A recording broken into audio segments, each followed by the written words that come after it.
Mr. Impossible by Roger Hargreaves. Mr. Impossible could do the most amazing things. For instance, Mr. Impossible could jump over a house. You try it. It's impossible. And Mr. Impossible could make himself invisible. All he had to do was stand there and think about becoming invisible, and he became invisible. You try it. It's impossible. And Mr. Impossible could fly. All he had to do was stand there and flap his arms about, and off he flew.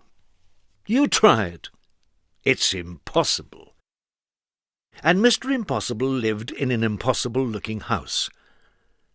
Have you ever seen a house in such an impossible place? It was balancing on the leaves at the top of a tree. One day Mr. Impossible was out walking in the woods when he met a boy called William. William was on his way to school. "Hello," said Mr. Impossible. "Hello," replied William. "I'm William." "I'm Impossible," said Mr. Impossible. "Really?" said William. "Really," smiled Mr. Impossible. "Can you do impossible things?" asked William. "Haven't come across anything I couldn't do," replied Mr. Impossible modestly. William thought. "Can you climb up that tree?" he asked, pointing to the biggest tree in the wood. "I can do better than that," replied Mr. Impossible. "I can walk up that tree." And he did. William thought again. "Can you stand on one hand?" he asked. "I can do better than that," replied Mr. Impossible. "I can stand on no hands." And he did. "That's impossible," cried William. "True," replied Mr. Impossible.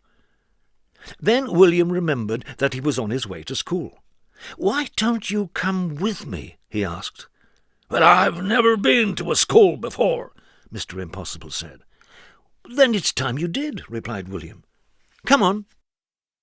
William and Mr. Impossible sat at the back of William's classroom with all the other children. The teacher came in but didn't notice that there was somebody extra in his class that morning.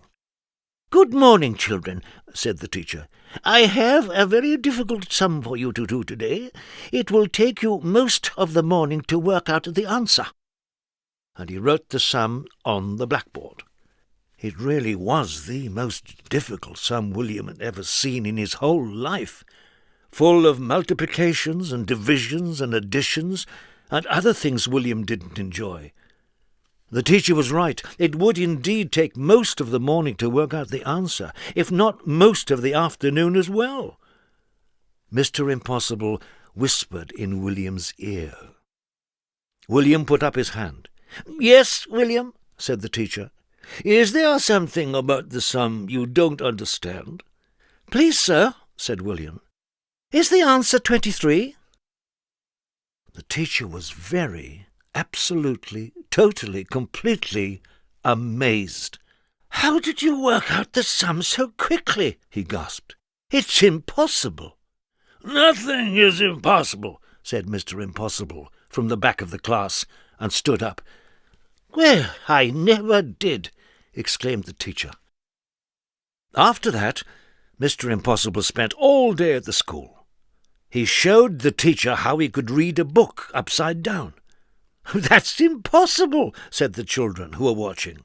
"Absolutely," replied Mr. Impossible. Then William asked Mr. Impossible if he would like to play in the school football match. "Oh, yes, please," replied Mr. Impossible. "I've never played football before." And you know what he did? He kicked the football so high into the air that when it came down, it had snow on it.